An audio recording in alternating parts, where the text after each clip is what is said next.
is one of the federal subjects of the Russian Federation, located on the Crimean Peninsula, in territory that is internationally recognized as part of Ukraine, but is controlled by Russia.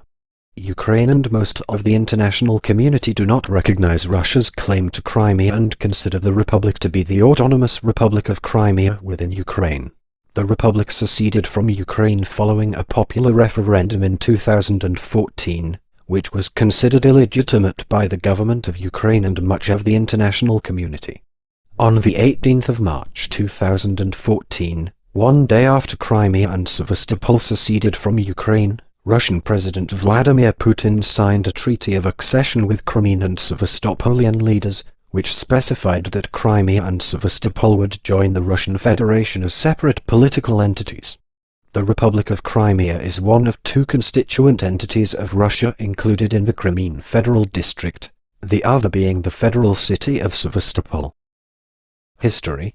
Formerly part of the Russian Empire, Crimea was reoccupied by the Soviet Russia in 1921 and was granted the status of autonomous republic. After World War II in 1945, the Soviet authorities deported the Crimean Tatars and the autonomous status of the region was stripped.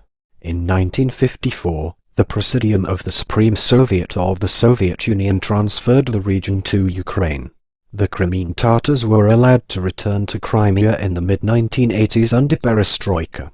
Ukraine restored Crimea's autonomous status in 1991.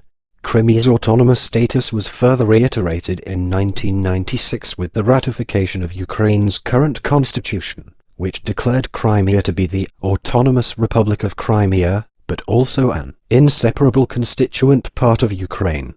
On the 11th of March 2014, in the course of the Crimean crisis, the Crimean Parliament and the Sevastopol City Council issued a letter of intent to unilaterally declare independence from Ukraine. The document specifically mentioned Kosovo as a precedent in the lead part. The declaration was done in an attempt to legitimize a referendum on the status of Crimea where citizens were to vote on whether Crimea should apply to join Russia as a federal subject of the Russian Federation or remain part of Ukraine. On the 16th of March 2014, a large majority voted in favor of independence of Crimea from Ukraine and joining Russia as a federal subject. The BBC reported that most of the Crimean Tatars that they interviewed were boycotting the vote,